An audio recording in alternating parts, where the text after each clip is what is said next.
Mientras los ejércitos del Tercer Reich avanzaban hacia el interior de la Unión Soviética, a un ritmo que los propios generales alemanes describían como sin precedentes en la historia militar moderna, un grupo de funcionarios, demógrafos, ingenieros agrícolas y oficiales de las SS trabajaba en silencio sobre una pregunta que no tenía que ver con cómo ganar la guerra, sino con qué hacer después de haberla ganado. La pregunta era, en apariencia, administrativa. En la práctica, era la pregunta más grande que ninguna burocracia europea hubiera intentado responder jamás. ¿Cómo se convierte un territorio del tamaño de un continente en alemán? El instrumento conceptual que intentó dar respuesta a esa pregunta recibió el nombre de Generalplan Ost, o Plan General del Este. No fue un único documento, fue una serie de versiones sucesivas, memorandos, estudios demográficos, proyecciones agrícolas y borradores administrativos producidos entre los años 1941 y 1942, principalmente por la Oficina de Planificación de las SS, bajo la dirección del Obergruppenführer Konrad Meyer-Hedling y coordinados con la Reichskommissariat für die Festigung deutschen Volkstums, la oficina que Himmler controlaba directamente y que tenía competencia sobre todo lo relativo a la germanización de los territorios orientales. En su versión más elaborada, fechada en mayo del año 1942, el Generalplan Ost era un proyecto de ingeniería demográfica de escala sin precedentes. Preveía la eliminación, deportación o germanización forzada de aproximadamente 31 millones de personas en los territorios comprendidos entre Polonia Oriental y los Urales, en un plazo de entre 20 y 25 años contados desde la victoria alemana y su sustitución por colonos de sangre germánica traídos desde dentro y fuera de Europa. Para comprender qué significaba ese plan en términos concretos, es necesario describir primero el territorio sobre el que operaba. Los territorios soviéticos que el Reich había conquistado o se proponía conquistar antes del final de la guerra abarcaban una superficie de aproximadamente 4 millones de kilómetros cuadrados. Esa cifra, escrita en frío, no transmite por sí sola la magnitud del problema. Para ponerla en perspectiva, el territorio total de Alemania en sus fronteras de 1937 era de aproximadamente 470.000 kilómetros cuadrados.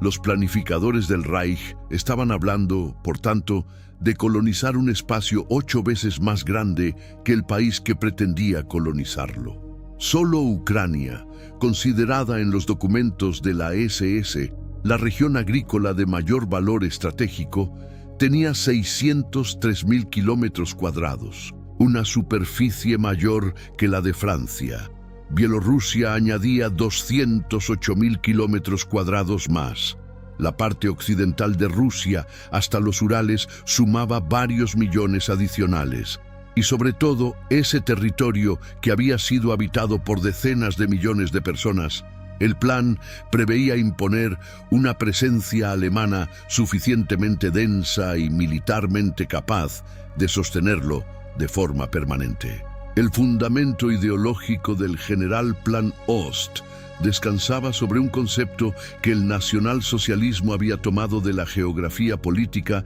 de finales del siglo XIX, el Lebensraum, o espacio vital. La doctrina del Lebensraum sostenía que las naciones, igual que los organismos biológicos, necesitaban espacio físico para crecer, producir alimentos y garantizar su supervivencia a largo plazo. En la versión que el Partido Nacional Socialista adoptó y radicalizó, ese espacio vital debía ser conquistado en el este de Europa, especialmente en los territorios eslavos, que eran presentados en la literatura oficial como subexplotados, mal administrados y ocupados por pueblos racialmente inferiores que no eran capaces de desarrollar el potencial productivo de la tierra que habitaban. La función del Reich era, según esa doctrina, reemplazar esa ocupación ineficiente por una civilización agrícola germánica que explotara el territorio de forma racional, ordenada y permanente. Ese marco ideológico tenía una traducción práctica directa y brutal.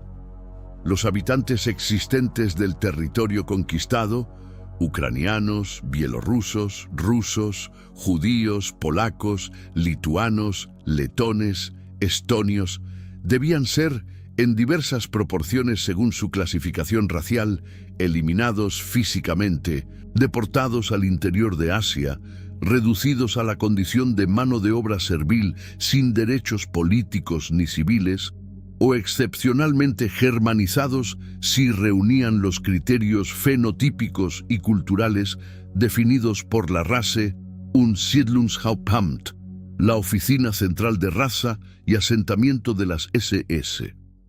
No se trataba de una política de asimilación como la practicada en otros imperialismos europeos. Era una sustitución demográfica planificada con precisión burocrática, diseñada para borrar la presencia humana existente y sobreescribir el territorio con una nueva capa de población seleccionada según criterios raciales.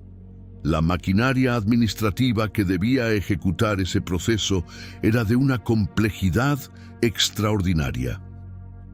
Himmler, en su calidad de Reichsführer SS y comisario del Reich para la consolidación del pueblo alemán, concentraba en su persona la autoridad sobre la planificación racial, el reclutamiento de colonos, la asignación de tierras, la supervisión de los campos de trabajo que utilizarían a la población nativa como fuerza productiva en la fase de transición, y la coordinación con los distintos Reichskommissariate establecidos para administrar los territorios ocupados. El Reichskommissariat Ostland, que cubría los estados bálticos y Bielorrusia, bajo Alfred Rosenberg, y el Reichskommissariat Ukraine, bajo Erich Koch. Esa arquitectura institucional no era simplemente una distribución de competencias administrativas. Era el esqueleto operativo de un proyecto que pretendía transformar la estructura demográfica de Europa Oriental en el plazo de una generación. Y es precisamente en ese punto donde el Generalplan Ost dejaba de ser una declaración de intenciones y se convertía en un problema de ingeniería sin solución aparente. Porque la pregunta que sus propios planificadores no podían responder de forma satisfactoria no era la de cómo expulsar o eliminar a los habitantes existentes. Ese proceso estaba ya en marcha desde los primeros días de la Operación Barbarroja, a través de los Einsatzgruppen y las políticas de hambre deliberada implementadas en los territorios ocupados, sino la de dónde encontrar los colonos alemanes suficientes para reemplazarlos.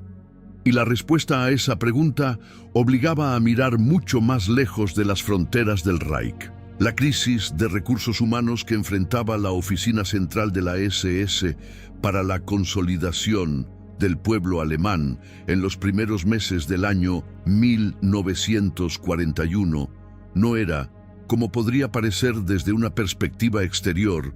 un problema de voluntad política o de capacidad organizativa. Era, antes que cualquier otra cosa, un problema aritmético de una brutalidad casi elegante en su simplicidad. La población total del Gran Reich alemán en ese período, incluyendo Austria, los Sudetes, el protectorado de Bohemia y Moravia, y los territorios incorporados de Polonia Occidental, rondaba los 85 millones de personas. De esas 85 millones, aproximadamente 68 millones eran clasificados como alemanes étnicos plenos según los criterios de la Rasse und Siedlungshauptamt. El resto estaba compuesto por checos, polacos, alsacianos y otras poblaciones en diversas categorías de asimilabilidad racial, que por definición no podían ser utilizadas como material colonizador en el este. Esos 68 millones de alemanes racialmente certificados constituían el universo total de población colonizadora disponible dentro de las fronteras del Reich. Pero no todos esos 68 millones eran movilizables para el proyecto oriental. La economía de guerra absorbía en ese momento aproximadamente 16 millones de hombres en las fuerzas armadas y en la industria armamentística. La producción agrícola interna, de la que dependía la alimentación de la población y de los ejércitos, requería la permanencia de entre 12 y 14 millones de trabajadores en el campo alemán. La administración civil del territorio metropolitano, la industria pesada, el transporte ferroviario, la sanidad y las demás funciones esenciales del Estado comprometían varios millones adicionales. Cuando se descontaban todas esas partidas del total disponible, el margen de población que podía ser reasignada hacia el este sin comprometer el funcionamiento básico del sistema imperial era extraordinariamente estrecho. Los cálculos internos de la RKF,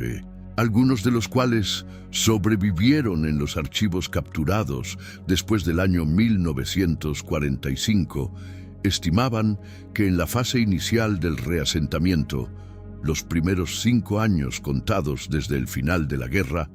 sería posible movilizar entre 400.000 y 600.000 familias alemanas hacia los territorios orientales,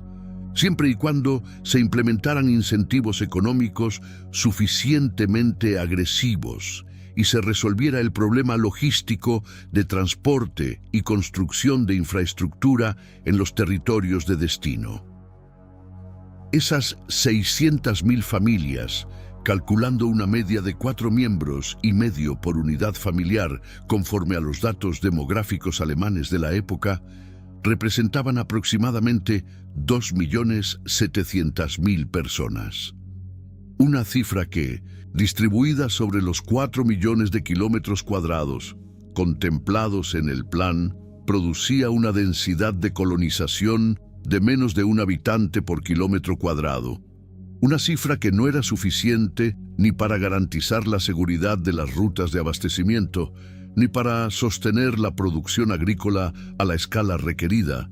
ni para resistir la presión demográfica de las poblaciones locales que no hubieran sido eliminadas o deportadas. El umbral mínimo que los propios planificadores identificaban como necesario para que las colonias orientales fueran demográficamente viables a largo plazo era de aproximadamente 5 millones de familias en el plazo de 20 años, lo que equivalía a entre 22 y 25 millones de personas. Esa cifra era, en el contexto de la demografía alemana de 1941,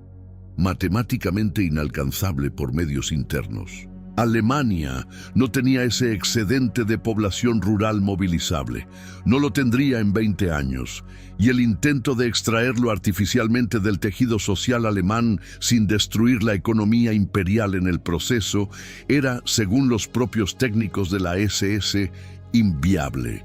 Fue ese déficit estructural, esa brecha insalvable entre la ambición territorial del Reich y su capacidad demográfica real, lo que llevó a la planificación de la SS a explorar una categoría de solución que ningún proyecto colonial europeo anterior había contemplado con esa sistematicidad: la captación de colonos racialmente afines fuera de las fronteras del Reich, distribuidos por todo el mundo conocido, desde los fiordos de Noruega hasta las pampas del sur de Brasil, pasando por las llanuras de Flandes y los talleres de ingeniería de los estados del medio oeste norteamericano. El concepto que articulaba esa búsqueda se denominaba Artverwandtheit,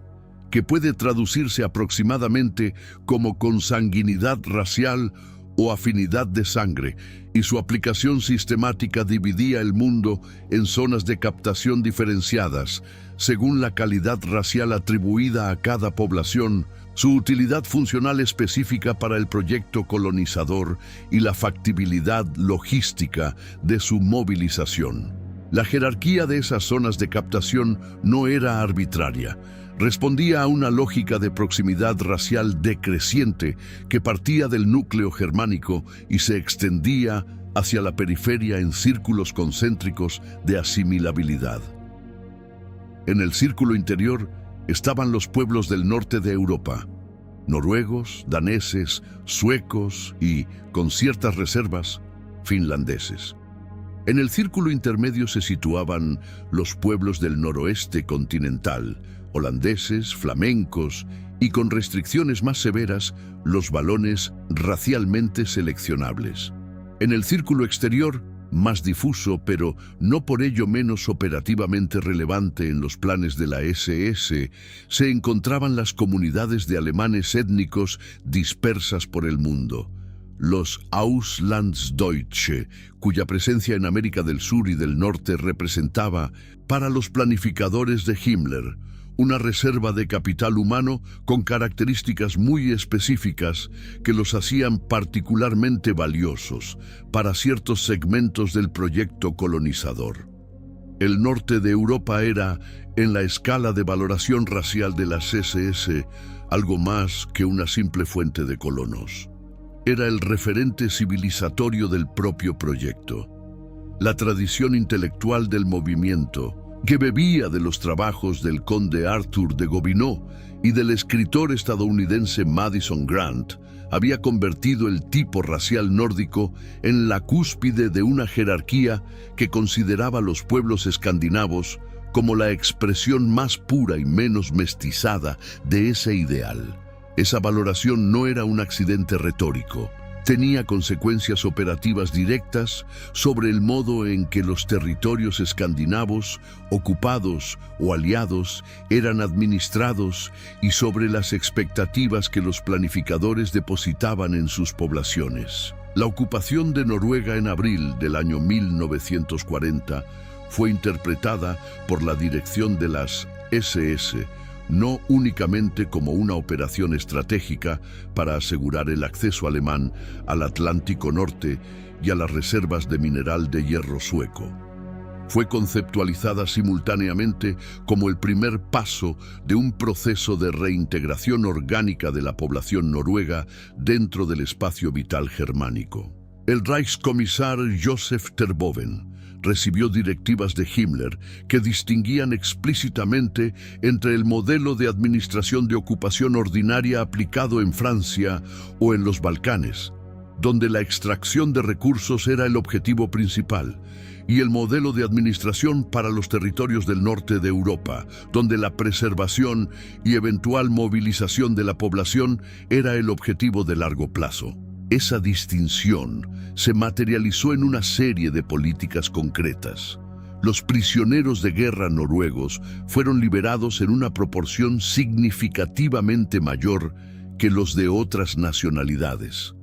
Las instituciones culturales noruegas fueron mantenidas en funcionamiento, aunque bajo supervisión. El movimiento colaboracionista de Vidkun-Quisling y el National Samling fue apoyado no solo como instrumento de control político, sino como vehículo de integración ideológica de la población noruega en el proyecto germánico. Y la organización Lebensborn, cuya red de centros maternales había sido establecida dentro de Alemania desde el año 1936, con la función de aumentar la natalidad entre las familias racialmente certificadas, extendió sus operaciones a Noruega a partir del año 1941, con una función demográfica que sus documentos internos describían de forma explícita.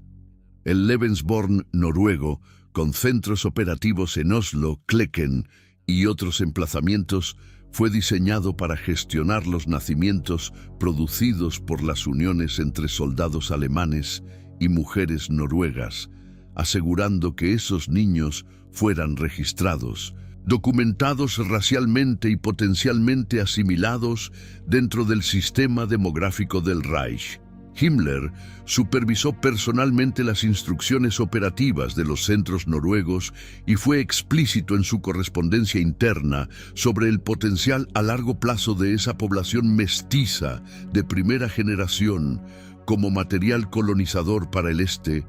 habida cuenta de que reunía, en su concepción, lo mejor de dos tradiciones raciales que él consideraba complementarias. Las estimaciones que circulaban en los documentos de la oficina central señalaban que entre los años 1940 y 1945 nacerían en Noruega entre 8.000 y 12.000 niños atribuibles a esas uniones, y que una fracción de ellos, convenientemente educada dentro del sistema de las SS, podría ser destinada a las colonias orientales en la generación siguiente. Pero la contribución noruega al proyecto no se limitaba a esa dimensión reproductiva de largo plazo. La contribución más inmediatamente operativa era militar y estaba articulada a través de las divisiones de voluntarios escandinavos de la Waffen-SS. El análisis de esas unidades requiere un cierto grado de precisión técnica, porque su función no era simplemente la de reforzar el potencial combatiente de las fuerzas alemanas en el frente oriental. Según los documentos de planificación de la SS Hauptamt, que datan del año 1941, esas divisiones cumplían una función dual que proyectaba su utilidad más allá del período de conflicto activo. Eran simultáneamente unidades de combate y reservorios de futuros colonos. El término que los documentos utilizaban para describir esa dualidad era precisamente el de Verbauer, campesino-soldado, una figura que representaba el ideal colonizador del Reich. El hombre que en tiempo de guerra empuña un arma y en tiempo de paz cultiva la tierra, y que en cualquier circunstancia actúa como una célula de presencia germánica en territorio hostil o semi-hostil. La división Viking, constituida formalmente en diciembre del año 1940, integraba voluntarios de Noruega, Dinamarca, los Países Bajos, Bélgica flamenca y Finlandia, junto con alemanes del Reich, alcanzando en sus momentos de mayor efectivo aproximadamente 22.000 hombres desplegados en el frente oriental. Su trayectoria combatiente la llevó a participar en algunas de las operaciones más exigentes del Frente Sur, incluyendo las campañas del Cáucaso y los combates en torno a Cherkasy. Pero lo que resulta técnicamente más relevante para el análisis del proyecto colonizador no es su historial de combate, sino la estructura de recompensas y compensaciones que la SS había diseñado para sus voluntarios no alemanes y que fue parcialmente documentada en los borradores del año 1941 de la Oficina de Reclutamiento de la SS Hauptamt. Según esos documentos, cada voluntario nórdico que completara su periodo de servicio en la Waffen-SS tendría derecho a recibir una concesión de tierra en los territorios orientales, cuyo tamaño variaba en los distintos borradores entre 50 y 200 hectáreas, dependiendo del grado militar alcanzado y de los méritos de combate acumulados. Esa tierra no sería entregada en propiedad plena de forma inmediata, sino bajo un esquema de tenencia condicional que los planificadores denominaban Erbhof orientalizado, una adaptación del sistema de granja hereditaria que la legislación del Reich había establecido en el año 1933 para estabilizar el sector agrícola alemán. El colono tendría la obligación de cultivar la tierra durante un período de 10 años, de mantener una familia con al menos 4 hijos, de conservar un armamento personal y un nivel mínimo de preparación militar, y de estar disponible para ser movilizado como parte de la guarnición local ante cualquier amenaza de los partisanos soviéticos que hubieran sobrevivido en las zonas rurales. Esa estructura de incentivos, si hubiera podido ser implementada a escala, habría permitido, teóricamente, la conversión de cada veterano de la división Viking en un nodo de colonización autosuficiente en el territorio oriental. 22.000 hombres multiplicados por una parcela promedio de 100 hectáreas representaban 2.200.000 hectáreas de tierra colonizada, es decir, aproximadamente 22.000 kilómetros cuadrados, una superficie equivalente a la de un país del tamaño de El Salvador. Una contribución no insignificante, pero que seguía siendo marginal en relación con los 4 millones de kilómetros cuadrados que el plan contemplaba colonizar en su totalidad. La División Nordland, formada en febrero del año 1943, mediante la reorganización de parte de la estructura de la División Viking e incorporando una proporción aún mayor de voluntarios escandinavos, fue planificada con una función aún más específicamente orientada hacia la consolidación territorial en el Báltico y en las regiones septentrionales del espacio oriental.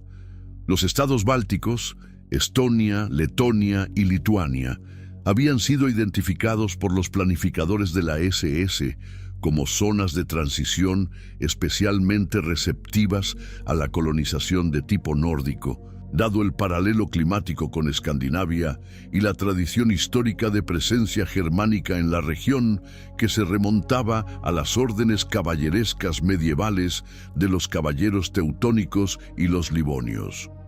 La SS pretendía reimplantar esa tradición histórica en clave racial moderna, utilizando a los veteranos escandinavos de la División Nordland como la élite terrateniente de un territorio que debía ser vaciado de su población letona y estonia en una proporción de entre el 50 y el 75%, según las distintas versiones del General Plan Ost. La densidad de población de los estados bálticos en el año 1941 era de aproximadamente 32 habitantes por kilómetro cuadrado. Para alcanzar las proporciones de reemplazo previstas en el plan, era necesario desplazar o eliminar entre 1.300.000 y 2 millones de personas solo en esos 3 países, y sustituirlas por colonos racialmente aptos en un plazo de 20 años.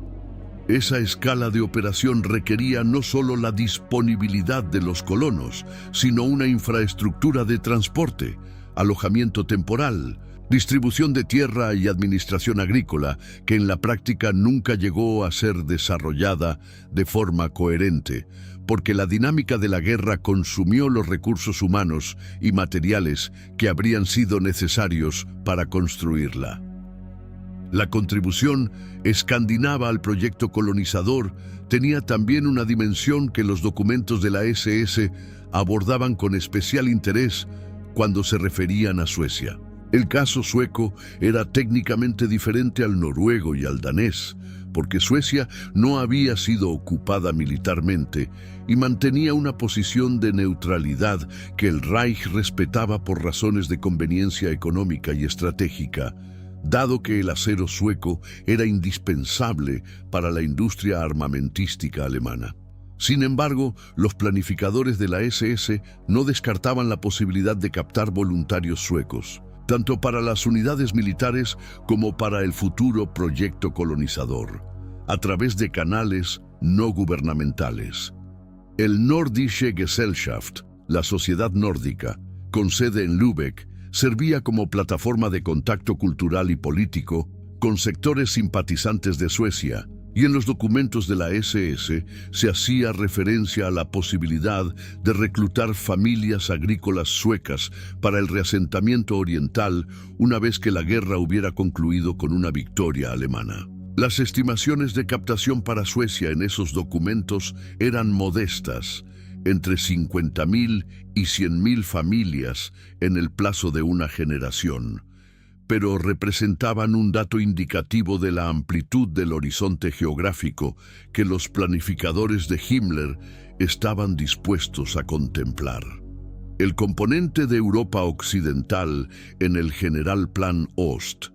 presentaba características técnicas distintas a las del componente escandinavo, porque los pueblos del noroeste continental, principalmente los holandeses y los flamencos, eran valorados no tanto por su ideal racial abstracto, aunque también cumplían los criterios de Aardverwandtheit en un grado considerado suficiente por la Russia, sino por una combinación específica de aptitudes prácticas que los hacía especialmente útiles para la fase de implantación agrícola en el este. Los Países Bajos tenían en 1941 una de las agriculturas más productivas e intensivas de Europa, con una larga tradición en la gestión de tierras difíciles.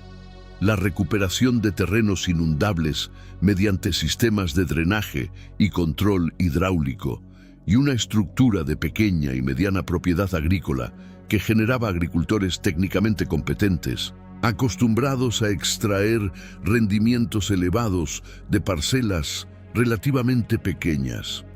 Esas capacidades eran exactamente lo que el territorio ucraniano necesitaba para ser convertido en el granero del imperio que los planificadores del Reich imaginaban. La colonización de Ucrania por agricultores holandeses y flamencos era, en la lógica de los planificadores de la SS, una inversión de alta eficiencia. Un agricultor holandés trasplantado a las tierras negras ucranianas, con acceso a semillas, herramientas y la mano de obra servil de la población local que no hubiera sido deportada, podía producir en una hectárea de tierra ucraniana rendimientos equivalentes a los de varias hectáreas de tierra holandesa más exigente en su gestión.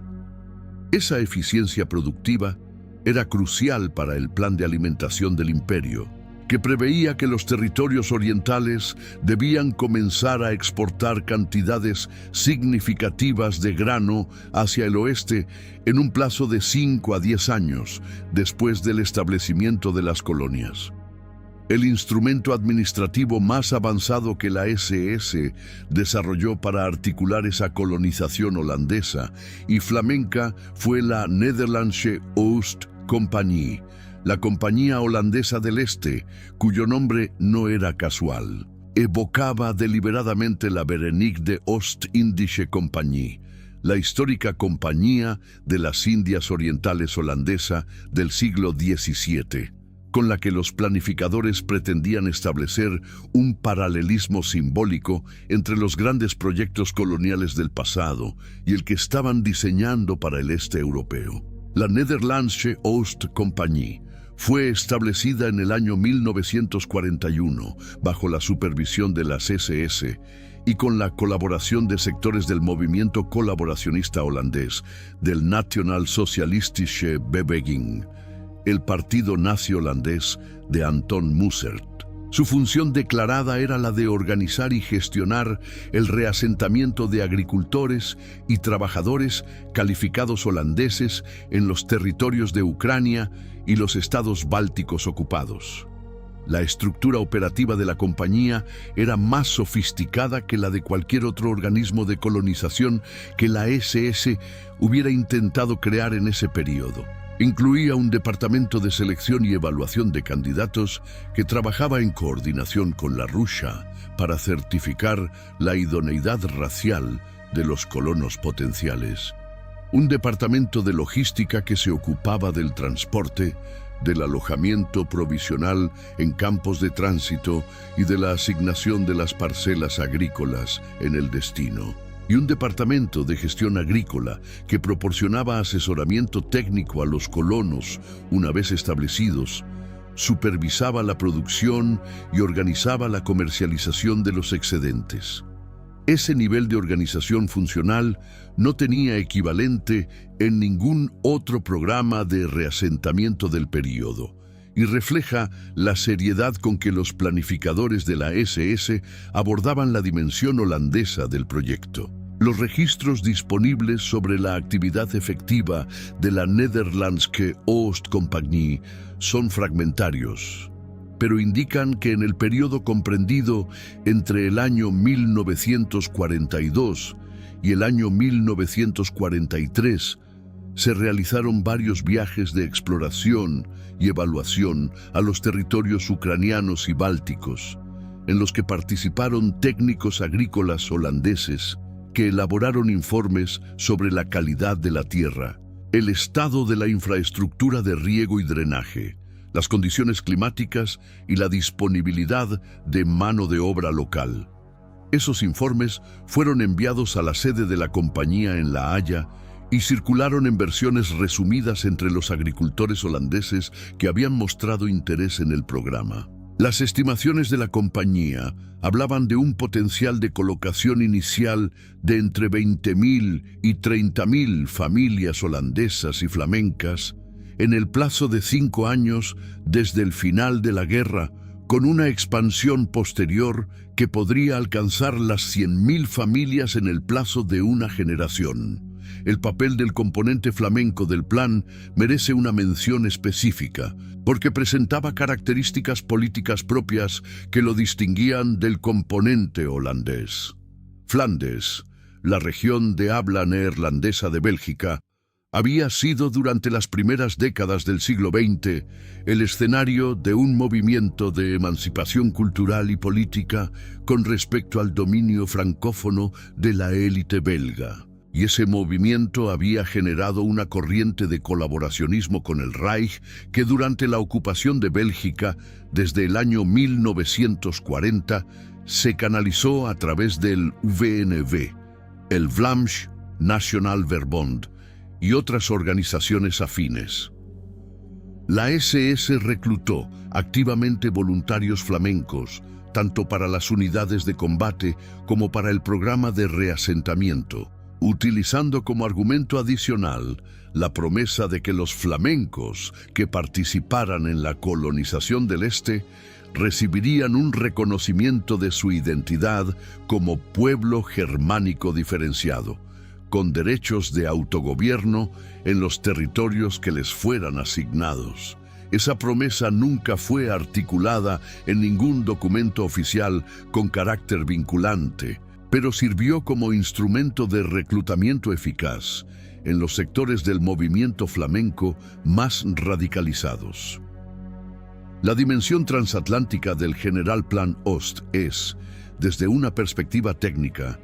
la más extraordinaria y al mismo tiempo la más reveladora de la escala de ambición demográfica con que operaban los planificadores de la SS. Porque el hecho de que los funcionarios de la Reichskommissariat für die Festigung deutschen Volkstums estuvieran elaborando en el año 1941 planes para movilizar comunidades campesinas del sur de Brasil o reclutar ingenieros de los estados del centro-oeste de los Estados Unidos como colonos del este soviético, sugiere que el General Plan Ost no era, en su concepción más ambiciosa, un proyecto europeo en sentido estricto. Era un proyecto de escala mundial que pretendía reorganizar la distribución geográfica de la población de origen germánico en el planeta entero, concentrándola en el espacio vital que el Reich reclamaba para sí. El marco conceptual que articulaba esa dimensión transatlántica era el de la política Heim ins Reich, que puede traducirse como regreso al hogar del Reich, una política que había sido aplicada desde el año 1939 para movilizar a los Volksdeutsche de Europa Oriental, alemanes étnicos de Polonia, Rumanía, los estados bálticos y Yugoslavia, hacia los territorios incorporados al Reich. Esa política había sido logísticamente exitosa en su fase europea. Entre el año 1939 y el año 1941, se habían repatriado aproximadamente 500.000 personas de origen alemán desde distintas regiones de Europa Oriental hacia los territorios del Reich ampliado. La pregunta que los planificadores de la SS comenzaron a explorar a partir del año 1941 era si esa política podía ser extendida transatlánticamente, apuntando a las comunidades de Auslandsdeutsche en América del Sur y del Norte, cuyo perfil demográfico, sus aptitudes prácticas y su identidad étnica preservada los hacían candidatos de interés para el proyecto colonizador. Las comunidades alemanas de América del Sur y especialmente las del sur de Brasil y de Argentina, reunían varias características que los planificadores de la SS consideraban de alto valor funcional para el programa. Desde finales del siglo XIX, especialmente entre los años 1880 y 1920, había llegado al sur de Brasil una corriente migratoria de origen alemán que se concentró principalmente en los estados de Río Grande do Sul, Santa Catarina y Paraná. Esas comunidades, descendientes en su mayoría de campesinos de Pomerania, el Holstein, el Hunsrück y otras regiones rurales alemanas, habían conservado en un grado notable su lengua, sus tradiciones culturales y su cohesión comunitaria a lo largo de varias generaciones. En el año 1941, la estimación de la población de origen alemán en Brasil variaba según las fuentes entre 800.000 y 1.300.000 personas, con una concentración particularmente densa en el interior de Río Grande do Sul, donde existían municipios en los que el alemán era la lengua predominante en la vida cotidiana, en los rótulos comerciales, en los servicios religiosos y en la prensa local. La atracción que esas comunidades ejercían sobre los planificadores de la SS no era exclusivamente demográfica, era también funcional. Los alemanes del sur de Brasil habían demostrado en el lapso de 2 o 3 generaciones una capacidad de colonización agrícola en condiciones ambientales difíciles: selva subtropical, terreno irregular, suelos que requerían una preparación cuidadosa, que los convertía en lo que los documentos de la SS describían como material colonizador pionero de primera categoría. Habían talado bosques, construido aldeas, establecido cooperativas agrícolas, levantado iglesias e instituciones educativas y mantenido un nivel de cohesión social que les había permitido sobrevivir y prosperar en un entorno cultural y lingüístico completamente diferente al de su origen. Esas capacidades, transpuestas al contexto del este europeo, eran exactamente las que el General Plan Ost requería de sus colonos en la fase inicial de implantación, cuando el territorio estaba aún en condiciones caóticas y la infraestructura de apoyo era mínima. La red organizativa a través de la cual la SS intentó mantener contacto e influencia sobre las comunidades alemanas de Brasil era compleja y fue objeto de escrutinio creciente por parte de las autoridades brasileñas a lo largo del período de la guerra. La Auslandsorganisation der NSDAP, la organización exterior del partido nazi, contaba con células activas en las principales ciudades y en varias comunidades rurales del sur de Brasil desde la primera mitad de la década de los años 1930. Esas células distribuían material propagandístico, organizaban actos culturales, mantenían registros de los miembros de la comunidad y transmitían información demográfica y económica a las oficinas centrales en Hamburgo y Berlín. En el contexto de la planificación colonizadora, esas células podían ser utilizadas como instrumentos de reclutamiento para identificar familias candidatas al reasentamiento en el este. Sin embargo, la operatividad de esa red comenzó a deteriorarse aceleradamente a partir del año 1937, cuando el gobierno de Getúlio Vargas, que había establecido el Estado Novo como régimen corporativista de carácter nacionalista en noviembre de ese año, comenzó a implementar una política sistemática de nacionalización de las comunidades de inmigrantes en el sur de Brasil. Esa política, conocida como campaña de nacionalización, fue una de las contramedidas más eficaces que ningún gobierno latinoamericano implementó contra la influencia del nazismo en la región, y sus efectos sobre el proyecto colonizador de la SS fueron directamente devastadores. La campaña prohibió el uso del alemán, del italiano y del japonés en las escuelas, los medios de comunicación y los lugares públicos. Cerró las escuelas en lengua alemana, de las que existían varios centenares en el sur de Brasil. Ordenó la disolución de las organizaciones de inmigrantes extranjeras. Estableció el servicio militar obligatorio para los hijos de inmigrantes, que quedaban así integrados en la institución más homogeneizadora del Estado brasileño. Y desplegó inspectores y agentes de la policía política en las comunidades alemanas para asegurarse de que las organizaciones del partido nazi fueran desmanteladas. El impacto de la campaña de nacionalización sobre la cohesión identitaria de las comunidades alemanas del sur de Brasil fue, a largo plazo, profundamente erosivo. En el corto plazo, durante los años críticos de la guerra, su efecto más relevante para el proyecto de la SS fue el de cortar los canales de comunicación y de influencia política que habrían sido necesarios para organizar cualquier proceso de movilización voluntaria hacia el este. Sin una red organizativa activa, sin medios de comunicación en alemán, sin instituciones comunitarias autónomas,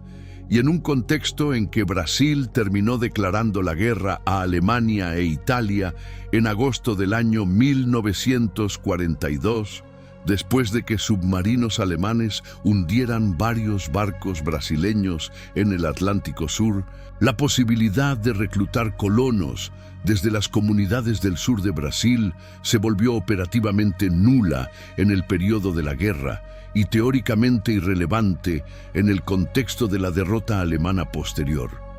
La situación en Argentina era análoga en su estructura general, aunque con variantes significativas derivadas del carácter de la política exterior argentina. Argentina mantuvo una posición de neutralidad durante la mayor parte del conflicto y no declaró la guerra a las potencias del eje hasta el 1 de marzo del año 1945, lo que creó un contexto político más permisivo para las actividades de las organizaciones alemanas. La comunidad de origen alemán en Argentina era considerablemente más pequeña que la de Brasil, aproximadamente 250.000 personas, pero estaba concentrada en Buenos Aires y en las provincias de La Pampa, en una proporción mayor de profesionales y técnicos, lo que le confería un perfil funcional diferente para el proyecto colonizador. Mientras que los alemanes del sur de Brasil eran valorados por sus aptitudes agrícolas de colonización primaria, los alemanes de Argentina eran identificados en los documentos de la SS como una fuente de cuadros técnicos y administrativos que podían ser útiles para la gestión de la infraestructura industrial y ferroviaria de los territorios orientales, una vez que la fase de implantación agrícola estuviera consolidada. Esa distinción funcional entre los alemanes de Brasil y los de Argentina refleja una de las características más elaboradas del enfoque de la SS hacia el componente transatlántico del plan, la diferenciación por perfiles de competencia.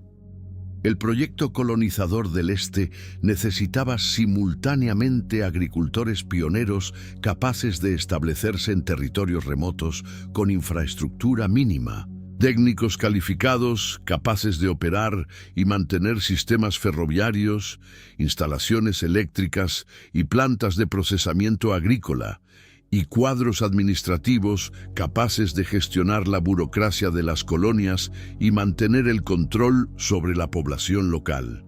Esas tres categorías de colonos no podían ser extraídas de una sola fuente, y la estrategia de captación transatlántica de la SS intentaba construir, en términos conceptuales, una especie de portafolio diversificado de capital humano que cubriera esas distintas necesidades funcionales. El componente estadounidense de ese portafolio era el más audaz y al mismo tiempo el más limitado en sus posibilidades prácticas.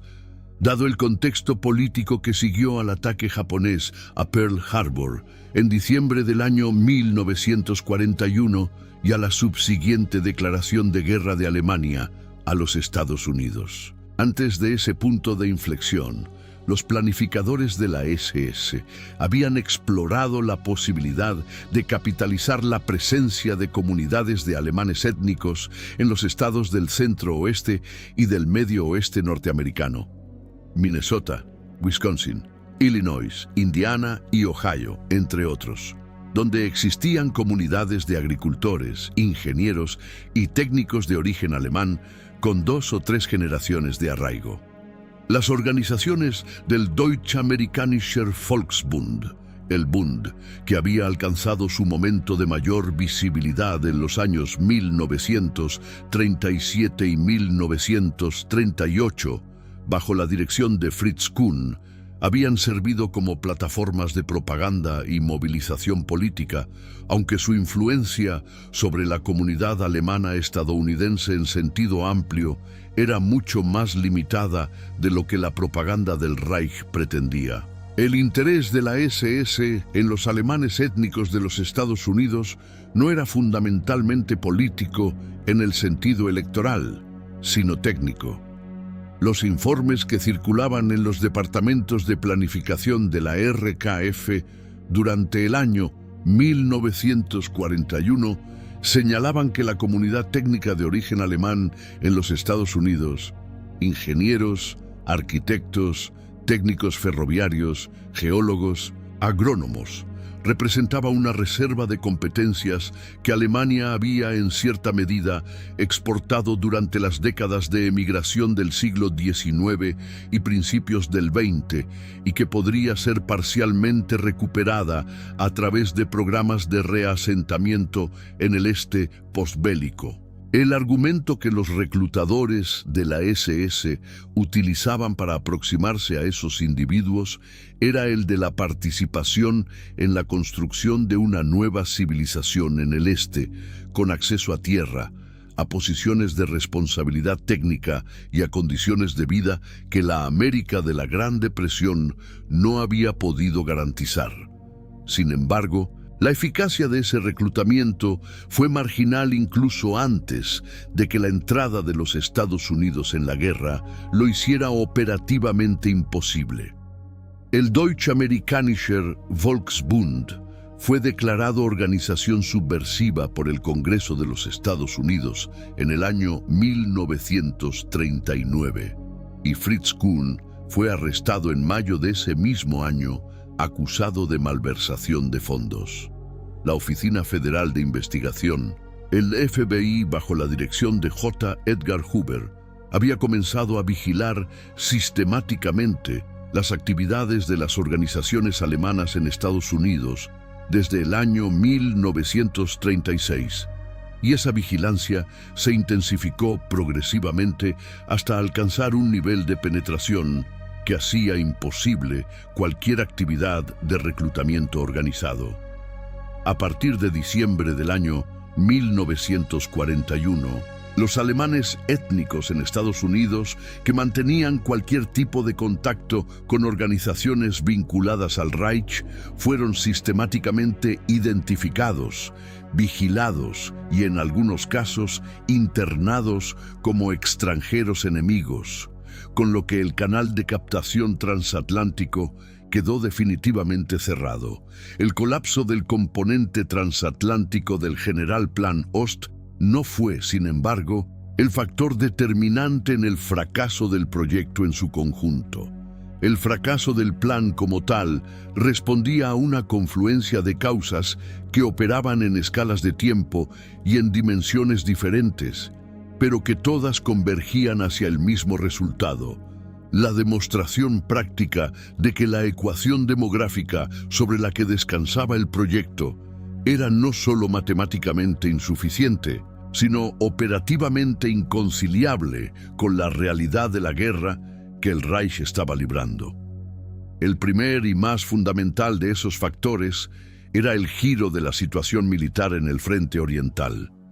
El General Plan Ost había sido elaborado como un plan de posguerra, diseñado para implementarse una vez que la victoria alemana sobre la Unión Soviética hubiera sido completada y estabilizada. Esa premisa comenzó a deteriorarse a partir del invierno del año 1941, cuando la ofensiva alemana sobre Moscú fue detenida y los ejércitos soviéticos lanzaron una contraofensiva que obligó a los alemanes a retroceder en varios sectores del frente. La batalla de Stalingrado entre los meses de agosto del año 1942 y febrero del año 1943 representó el punto de inflexión definitivo. La capitulación del Sexto Ejército del general Friedrich Paulus, con 291.000 hombres rendidos o muertos, destruyó tanto la capacidad ofensiva estratégica del Reich en el este como la premisa de victoria rápida, sobre la que se asentaba la planificación posbélica de la SS. A medida que la iniciativa estratégica pasaba progresivamente al lado soviético, los recursos que teóricamente deberían haber sido dedicados a la construcción de la infraestructura de reasentamiento, las líneas ferroviarias, los centros de tránsito, los sistemas de irrigación, las aldeas de colonos, fueron absorbidos por las necesidades crecientes de la guerra de desgaste en el este. Los especialistas en construcción, los ingenieros, los técnicos agrícolas y los administradores que habrían sido necesarios para poner en marcha los Siedlungsstützpunkte, los puntos de apoyo de asentamiento,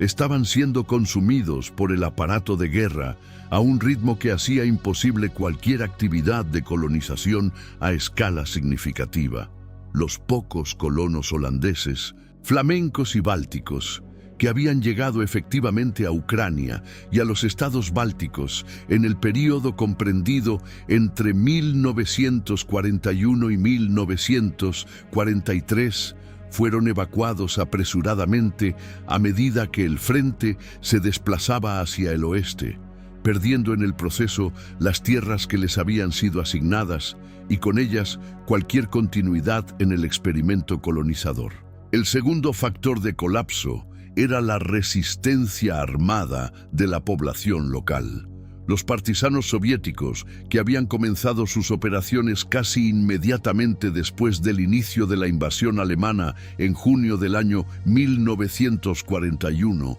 representaban una amenaza de seguridad constante para cualquier proyecto de asentamiento en el territorio ocupado.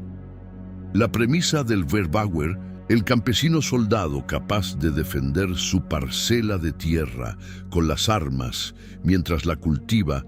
era funcional en teoría, pero extremadamente precaria en la práctica frente a una resistencia armada bien organizada, que disponía del apoyo logístico del ejército soviético y que conocía el terreno con una familiaridad que ningún colono llegado desde Noruega, los Países Bajos o el sur de Brasil podía igualar. Las atrocidades cometidas por las fuerzas de ocupación alemanas contra la población civil soviética alimentaban además continuamente el reclutamiento de nuevos partisanos, creando un ciclo de represalia y resistencia que convertía el territorio rural del este en un entorno permanentemente hostil para cualquier intento de colonización pacífica.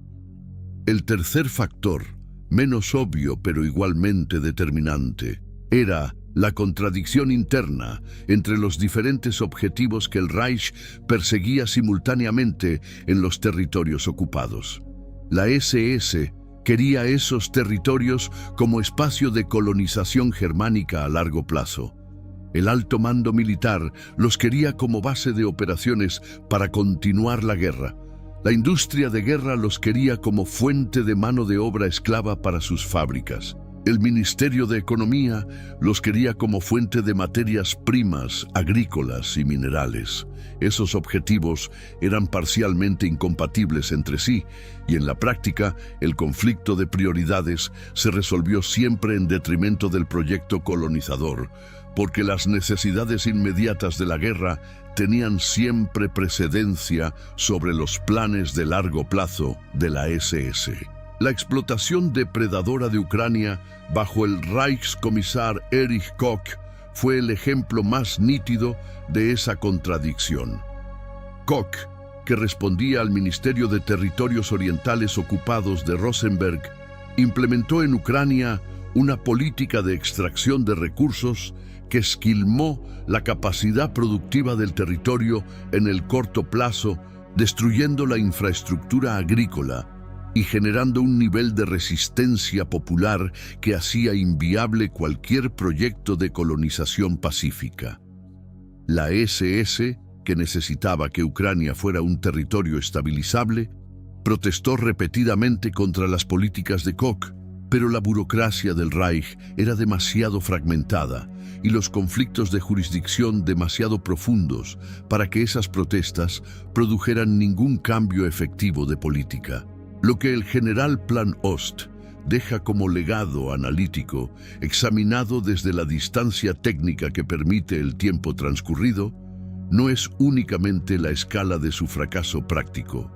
Es la naturaleza de la paradoja que lo condenaba desde su concepción.